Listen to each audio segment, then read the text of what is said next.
Hello, everyone. It's your host, your friend, your boy, Jet Black, the one and only, here with Aiden. aka Emperor AP, aka Winslow. He's currently here with me on call. We don't have face cam up right now. We're just showing images from the film Nope, which is what we're going to be talking about. There's going to be a spoiler filled video, so if you don't want to be spoiled on the movie Nope, then please navigate away from the video. But without further ado, let's get things started. There's going to be a question and answer format. I, Jet, have seen the movie Nope, but my boy Winslow, Emperor AP, Aiden, has not seen the movie Nope, so he's going to ask me questions about the film, and I'm going to answer those questions, and through this, you're going to hear our thoughts on the movie. So, I'm giving the mic over to Winslow. What is your first question for today's video? Thank you, sir. I guess my first question would be, can you give me like a brief description of what Nope is about? Like if I were to read like a online synopsis thing, Wikipedia entry, what would it be? Okay, so the movie Nope is really about animal taming. I would say is like the big thematic through line of the film.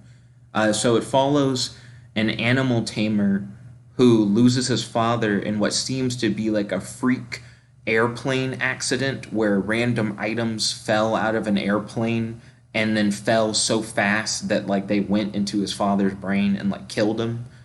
So now he has to take over his father's horse training company, which happens to be connected to the first film ever made. Because the first film ever made was like a black man riding a horse, and apparently they're all related to that like black guy who made like that first film or whatever. And they've been training animals in film essentially for generations since then. But the son, who we follow as the main character, is not very charismatic. He's great at animal training, but he's not a people person, and he's never really had to be because his dad was more like the face of the company. And he has a younger sister who's doing the horse stuff with him, but she doesn't really care about it as much, and she is more focused on like trying to get into Hollywood through literally any other way. So they're trying to like save the horse business, but the man, like the son or whatever, is suspicious about how his dad died, and through investigating this, discovers that his dad didn't die due to random stuff falling out of an airplane. He died due to random stuff falling out of a UFO. So the film becomes the son, his sister, and this guy from their equivalent of a Best Buy trying to get the perfect shot of a UFO so that they can make it big. Because the company's kind of dying, and they're trying to find like a way to make money, but also prove what happened to their father. And they're just trying to like make it big in Hollywood. So it's about getting this impossible shot of a UFO. There's another character who gets introduced later who's this filmmaker who's obsessed with like analog cameras and who's obsessed with getting the impossible shot and who's specifically obsessed with filming animals. And he'll just sit in a room all day and he just watches video of animals like killing each other or whatever. He comes into the film way later to help them try and get this impossible shot. But the big theme of the movie is like animal taming and understanding animal behavior. There are also many other weirder parts of the film that don't connect to the plot directly, they more connect thematically. But I think that gives you like a pretty good gist of what Nope is about. Oh yeah, definitely. I guess my first question would be like, so I have two questions back to back, and I want to ask both of them so I make sure I don't forget because they're pretty like different. So my first question um, is it like, do you see the scene where the dad dies? And then secondly, my second question, are they seeing UFOs like all the time? Like it sounds like their plan comes up as, oh, okay, so we're gonna like capture this image of like the UFO like a perfect thing, a lot of the time when people have like UFO encounters, I know there are some people who say they're like reoccurring abductees or whatever, or like they start to see them after they have their first experience. But like, it seems weird if you're just sitting around every day being like, yeah, there's another one, there's another one. Oh, if only I had a good enough camera. Okay. To answer your first question, we do get to see the dad die. When the dad dies, the camera never pans up. You never get to see like where the falling objects are coming from, and it's kept vague at first. So it's a thing where the son has like walked away from the dad, and the dad has just gotten on a horse, and then suddenly there's like a weird eerie sound, and like one of the horses like freaks out due to the sound, like the horse makes a weird sound or whatever, and then the dad asks the son like, did you hear that, like can you hear whatever this weird sound is? And then suddenly there's like a pitter patter, and you can tell that there's like stuff hitting the dirt, like there's impressions made in the dirt, but you can't tell what's actually like falling. And then suddenly the dad like slumps over on his horse, but it looks kind of like he's just riding the horse. But then as the horse walks, the dad falls off the horse, and the son runs out and grabs his dad and puts him in the car. And the dad's like bleeding out, and he like drives him to the hospital.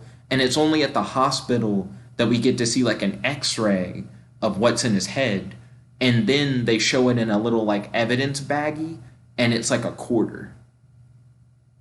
Like a U.S. quarter? Yeah, like a US quarter. And then they show like the outside of the house where they were at, and there are like house keys and other random objects, like normal people stuff, just stabbed into the environment. Weird. Yeah.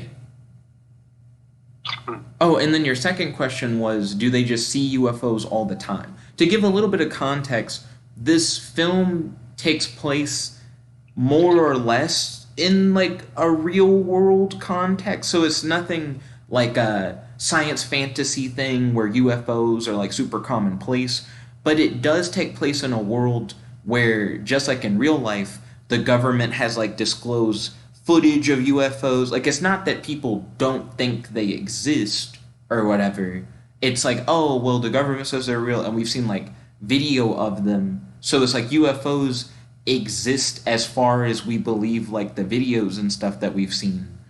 But he does get to see the UFO at an early point in the film, because one of his horses gets spooked and runs out of its pen. So he goes after the horse to try and get it back in the pen, but then he sees the horse essentially get abducted. And that's like his first, like, oh shit, like there just is a UFO moment kind of thing. Wild. Yeah. So it's like pretty close to him then. Yeah, I would say so. Like it's like up in the sky. Like it's not like right next to him or anything. But yeah. Does it show it like head on in that scene, or is it just like there's a light that comes down and like it's gone? So they don't do the light thing. It's like a vortex. It's almost like a tornado like yanks the thing up. It's more of a suction thing than like a tractor beam. Ah, interesting. So, I guess my next question about it would be, the first off, is the sister played by Kiki Palmer? Yeah, the sister is played by Kiki Palmer. Yeah. I thought I remembered that from the trailers and stuff. Um, so the family's trying to like capture footage of this UFO that killed their dad, and the like theme of the thing is like animal taming and like training. Do they connect that to like trying to understand the like behavioral patterns of the UFO? Like, is that how they finally crack the case? So they do directly apply the stuff that they know about animal taming to trying to get this impossible shot of the UFO. Through their experiences with the UFO, they start seeing parallels between what the UFO does and like the behavior of like horses. Like they start finding like one-to-one connections, which does sound outlandish, but I mean, maybe. Like who knows? Apparently, if you were a horse tamer, it would just make sense because it's just what your everyday is. It kind of reminds me of a regular show where it would be like the regular show guys are really good at video games and they get thrown into like a crazy situation where the only way to like beat the aliens is to be good at video games because the spaceship controls are like video game controls. It's like a similar chosen one contrivance kind of thing. Got you. Okay. So then, do they? Can you like describe any of the things that are like parallel? Like, are they like the? You can see the like movements in the horse are like similar to the aliens, or are they like? Is it like a psychological thing? Like you can't walk up to a horse. You gotta let it come to you, type of thing. So there's a part of the UFO, for whatever reason, gets conflated with like an eye. It doesn't really seem like it's an eye because it like sucks stuff into it. Eyeballs don't do that, but they treat it like an eye, and they're like, you can't look a horse in the eye, which is a thing that they established like earlier on in the film, where the son is trying to give instructions to like actors on how to act around the animals, and they're like, don't look them in the eyes and don't hold mirrors up to their eyes. It like freaks them out, and they might like try and like kick something. Like they'll have a fright or flight response, like to seeing a reflection of their eyes or looking into your eyes. And he has an interaction with the UFO where it like almost kills him, but he like looks away at the last minute and he's injured heavily, but he like doesn't die, kind of thing. And that kind of teaches him that it's a similar principle. It was only aggressive when it was being stared at in the eye, kind of thing. So that's one of the parallels that they have with like horses. And then they learn other things about it that aren't as direct connections to horses, I will say. Some things just have to do with like the UFO's behavior regardless of any like horse thing. But it's a similar like, if we think about it like an animal, we know animals is the way that they like try and get the impossible shot of the UFO. I got you. In the first scene, is the dad looking up at the UFO and that like then it kills him? Ooh, that's a good question. They never pan up, so I don't know if he is looking up in that scene. Because I guess during that scene, my focus was probably more on the ground. I wanted to know what was like hitting the ground. They make it so vague because you don't see any of the objects falling. It's more you see the after effect, like the dirt like being lifted up by the thing hitting it. So I was like, is it hail? Is it like meteorites? Like that's what I was trying to figure out.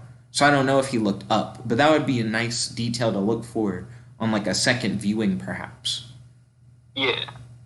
Are there other instances where somebody besides the like main character guy is looking at the UFO and then looks away and it like doesn't kill him? So that's the big thing in the film is that people don't look away.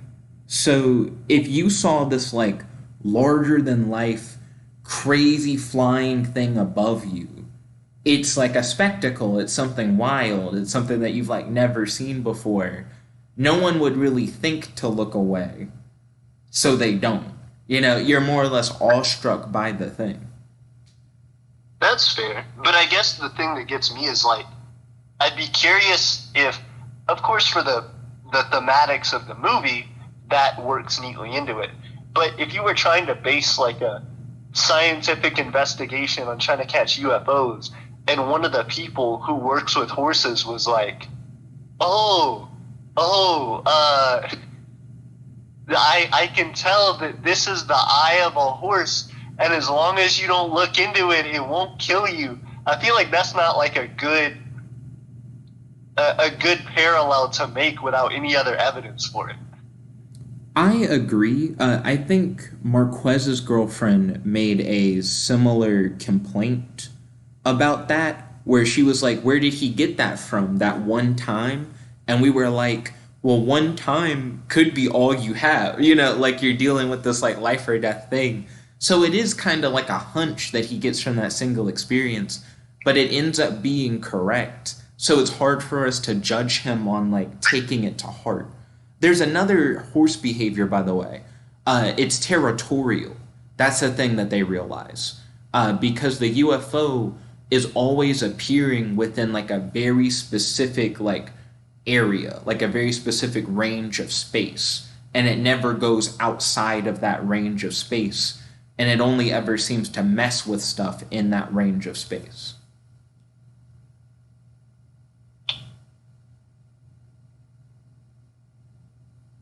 Oh, are you there, my Uh, dude? Oh, there you are. yeah, I'm here. Sorry, I'm just trying to think of. Also, I was sending Tiffany a text message. I was trying to think. Um, weird. So its how big is its territory? Like, do they ever describe like, oh, we were like we were driving down the road trying to get away from it, and then it just stopped and turned around and left. Um, so it seems like it's a good distance, like it's a lot of area, but it's essentially in the middle of nowhere. There are only like two things out there. They're like horse, I don't know what you would call it, where they keep all the horses and where their house is at, as Like well as, oh, I missed the last thing you said. the ranch. Yeah, the ranch, the Hidden Valley Ranch. So the ranch is out there, and then there's a whole lot of land, and then there's like a cowboy themed like amusement park. And that's like the only areas that you see the UFO in. And there's like a bunch of desert in between. So there's like a big area of land, but it never really leaves that, and it actually has a place where it just kind of chills in the sky most of the time, where it just like doesn't move for real. Yo, what? So it's just like in a constant location. Like you can, like if you went to that area, you could just at any time of the day or night, any day of the week, just go and see like a big ass thing in the sky. So no, one of the challenges in the film is that the UFO, when it's like totally stationary, just chilling in its spot, can create like a cloud illusion thing, where it just looks like a not moving cloud. And there's a part in the film where they're like, we have video evidence that when all the other clouds blow, this cloud doesn't blow. Did we do it? Like, do we have like all the evidence we need? And they're like, nah, like you couldn't put this on Oprah. Like, yeah, the cloud doesn't move, but like that's not what we want. We want footage of the thing. I was like, first off, who's saying no to them? And secondly, you would fuck some scientists. They'd be like, this is an important thing. What are you talking about? This one cloud and no other clouds move? Like, if you could be like every day of the week, this cloud, like we recorded it on Monday, Tuesday, Wednesday, it never moved. Like, you would really confuse some science. It rained, and then it was sunny the next day. There were no other clouds but this one cloud. I agree that I think the cloud thing probably would have been good on its own. One thing they never talk about in the movie, and I talked about this after the film with my brother, is that they never did like thermal cameras. Like once they realized that the thing stays in one place most of the time, they just kept filming it with normal cameras. I would be like, let's get like different spectrums of cameras. Like maybe it only looks like a cloud if you look at it just normally. But if we look at it with like night vision or something, or like thermal vision or something, white hot vision, then maybe we'd just be able to see the thing in the cloud. That makes a lot of sense. And that's actually very smart, because I was going to say, yeah, like the colors looking like a cloud or whatever would make sense in the visible spectrum, because you could just do reflections. But with something else, like if you did use infrared or like UV or whatever, you would be able to tell there's like an object there. Like it would stop the light. You know what I mean? Yeah. That is interesting. The other thing, did they ever just try and like shoot it? So there's never a part where anyone tries to like attack it with a gun. They do try to attack it in a few different ways. At one point, they set up a decoy horse because they know that it like would suck up and eat horses, but it never would suck up and eat a horse at the ranch. It's like a horse would have to kind of like leave the house or whatever, and then once it was like isolated in the middle of nowhere, the UFO would come up and like suck the horse. So they're like, oh, if it sucks horses, what if we put a fake horse out in the middle of nowhere? So they took one from that amusement park. They like steal a horse, and it has a ribbon on it that has a bunch of flags. And the UFO like sucks up the horse with the ribbon thing, but then it like holds the ribbon where it's floating under the UFO. Like for whatever reason, it couldn't suck up all of the ribbon. So they go, the ribbony stuff seems to be something that it for whatever reason can't handle. So they start like getting a bunch of those ribbons. There's even a scene where someone's about to get sucked into it, but they wrap themselves up with like a similar ribbon kind of thing, and they get really beat up, like they get thrown around, but it doesn't like take them in. Oh dang. Phil, you set the tractor beam setting to horse. So now we can't suck up smaller items than horses. It's it's not too weird. There's something that I like purposely haven't been telling you so far.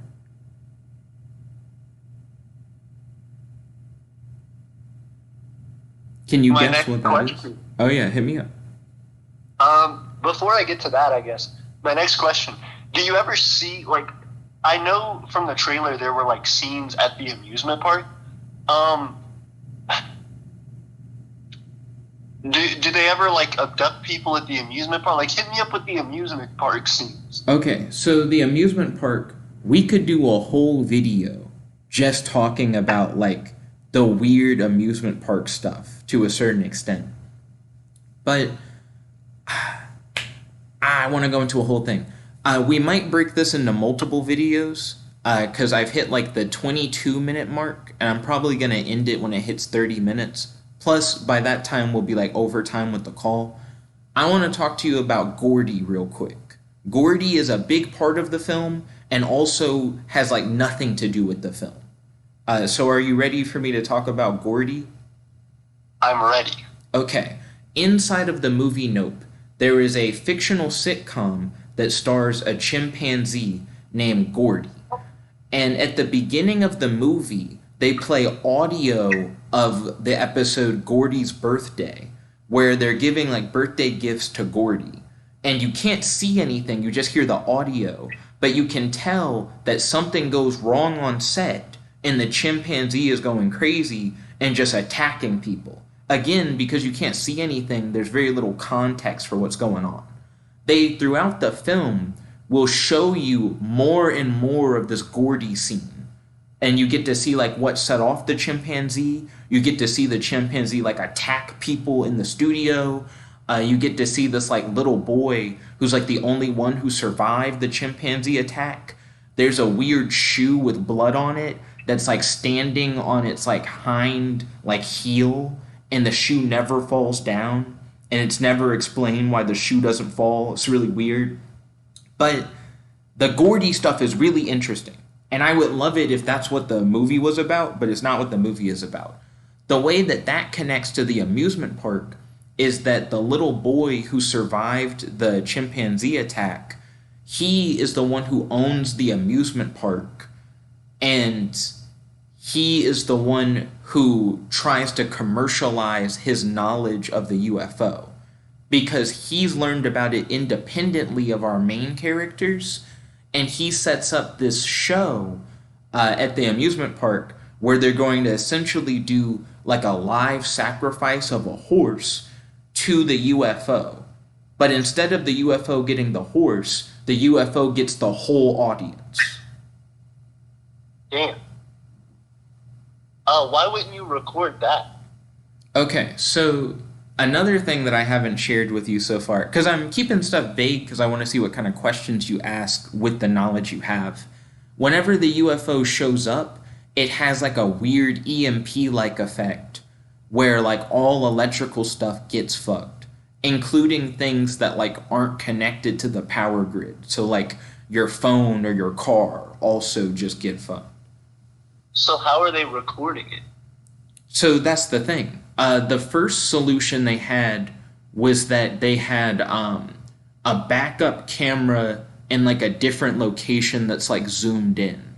So if like camera one went out, camera two automatically switches on. So camera two isn't on unless camera one shuts off. And then it's like out of range of like the EMP thing or whatever. But there seem to be things that happen where they still can't get a clear shot with camera two. There's like a whole thing about a bug getting on the camera, and the bug doesn't leave until the like UFO is gone. They never answer that, by the way, about whether or not the UFO somehow is like able to control the bug or not, or if it was just like a happenstance thing.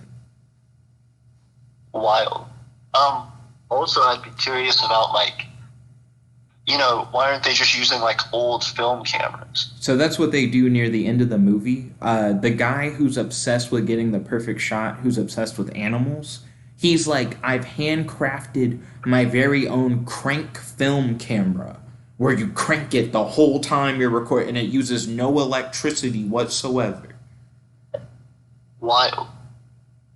The other thing, do they ever explain or show that there's like a larger investigation going on as to like what I assume is like 100 or hundreds of people going missing in the blink of an eye? Yes. So there's a news feed about it where like the news is like a whole bunch of people disappeared from this amusement park. But the thing that they say in the news thing is really interesting. They're like, there's no real reason to suspect like foul play or whatever because it's like so many people and they were just here watching like a performance kind of thing. Like I don't know, they write it off in a weird way, but it's almost like it would be like ridiculous that like foul play was involved. But I don't know. I guess it would be kind of crazy if like someone kidnapped a whole audience of people, but it sounds possible. I guess you'd be like, why? I think you have to specify kidnapping, because if you say foul play, like there were bombings and shootings that are like mass events. Like on a certain scale, it's really hard for it to be a naturally occurring event. Also, if they're saying no foul play was involved, then it makes it sound like it's like almost a naturally occurring event, in which case the next question is, so where are all those people? You know what I mean? Yeah, it's like imagine if the police came to your family and was like, hey, I'm sorry, like your brother and your sister and your mom are gone or whatever. And it's like, damn, where'd they go? And it's like, I don't know, but we know it wasn't foul play, so it's all good. like it's almost like they're assuming that like everyone who went to the show, I guess, just went somewhere. All together? I don't know. And they didn't go home. Like a Houdini thing. We're waiting for the end of the trip. Also, the people who ran the show got sucked up too. So it's like literally everybody. Like the guy who owns the park too? Yeah. Oh, damn. Mm-hmm. Do you think it's a race of intelligent horses?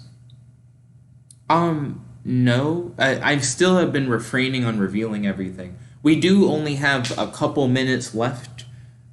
So let's use this couple minutes for you to hit me with like your thoughts on Nope so far, and we could in the future do a part 2 where we dive deeper into this. It sounds cool. I'm excited to watch it. It sounds like it's probably never just going to give you like answers. It sounds like it's a thing that's designed to give you more questions than answers.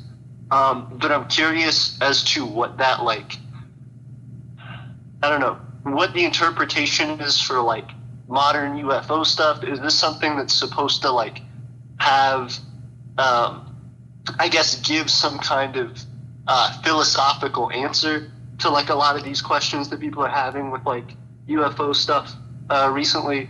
Or is it, specifically just a thematic device used to like further a story about like a family and like strange occurrences around these people. Um, I don't know. I know the last two of like Jordan Peele's films have been like, I don't know if you call it like Afro surrealism, but I feel like they fit into a specific like genre or category. And I'd be curious to know if this one is similar, like if it's supposed to evoke the same feelings and thoughts, or if it's like an entirely separate piece. I would say that the movie is very mid. I've been purposely vague, but the film does try to answer some things, but it does leave other things unanswered. I didn't catch a lot of the like symbolism in regards to race on my first viewing, but my dad watched a video essay and he was telling me about some of the race parallels. So they're there. I it's just not a big thing that I was looking at. The film doesn't seem to be as hype on a story as much as it does a theme. The theme being like animals on film, the unpredictability of animals, what animal taming is like, kind of thing. Like that seems to be the running theme. Even with like Gordy, how like the Gordy stuff seems unrelated. It's still about like trying to like get an animal on film to behave in a predictable way and it just doesn't, kind of thing. So I think that's like the through line of the movie thematically. I would recommend this movie to anyone who is very intrigued by that specific theme, but otherwise it's very mid. It's watchable, but it's not like the best thing in the world, nor is it like the worst thing in the world. Would you recommend it to people who are interested in like sci-fi? Maybe. I think there are better things that I would recommend for just like general sci-fi. Um, did it leave you, having watched the movie, with a lot of questions about the UFOs and like the purpose of the film? Um, Again, there's like a thing about the UFOs that I haven't like revealed. I know that you want to watch it. I know that you don't care about spoilers, but I would say that this is probably the biggest spoiler, which is why I haven't said anything about it. Uh, Even though they kind of explain what it is, I still would like to know more about it. It also changes the way it looks near the end of the movie, and that comes out of nowhere. They really don't explain why it changes in appearance so hard. Um, but I don't know. It was all right. It has weird rules, and the rules aren't fully explained, and it has behaviors that I don't even think make sense with the explanation that we have. I got you. That was my question a minute ago as well. Like, does it have connections or like themes to like UFO stuff that's going on in real life? Um, Only in terms of how like characters think about UFOs. So there are parts of the movie where before they've decided to get this impossible shot, where they're like, yeah, but do people even like believe in UFOs? Like what are we doing? And the guy from Best Buy, who actually is like a pretty important character, he doesn't work at Best Buy. He works at like a legally distinct version of Best Buy or whatever.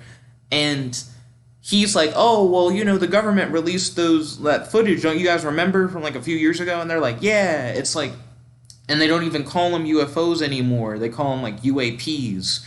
And they're like, do you know why? Because nobody knows what UAP means. It's like a way for them to like do the UFO stuff and make it where people don't care, kind of thing.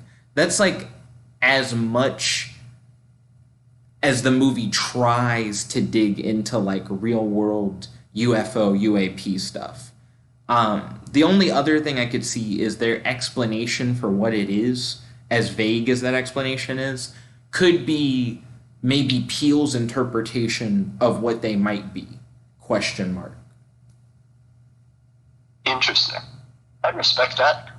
I feel like after this, I'm probably just gonna go watch the thing. Okay. Well, if you do go see it, definitely let me know. We could do a follow up video where it's like now we've both seen the movie, and we can like go in depth with what you picked up on your viewing, especially with the information you already know, and then what I remember from my previous viewing, and we could do like a collaborative spoiler review. I do have to get off for now. I'm going to spend some time with Ashley, but it was great having you on the call and having you on the video, and I'm excited for our next call and our next hangout. We should do like a writing thing soon. I love you, dude. Thank you for coming on. Shout out your stuff. Promote your stuff. I love you too, dude. I would say to everybody watching, definitely check out the Empire of Eternia. It is a micronation in North Alabama. We are trying to grow, trying to, develop ourselves as a community, pursuing economics and technological endeavors to help people. On top of that, I also do some rapping stuff. You can check out my Winslow channel, though I don't post very regularly on there. And other than that, I am Jet's friend. I appreciate the time that I've been able to be on here. And also, I suggest you guys check out his other stuff. He writes books, and he does a lot of cool stuff. So if you aren't supporting those other platforms that he's on, definitely do so. Thank you kindly, dude. I appreciate it. Since we're doing like plugs, I haven't promoted this yet, but I got a new shirt out on Zazzle. I'll put a link in the description box below. I wear only shirts that I've made for the most part as of recent, and they all have the same little cartoon character on them. And now I have Zazzle shirts where it's not me with a marker, it's like a printed design like on a shirt. So I'll put a link in the description box below. If you guys want to dress like Jet, that's essentially just my like everyday attire now. Did you draw the dude on the like thing and then print it on the shirt?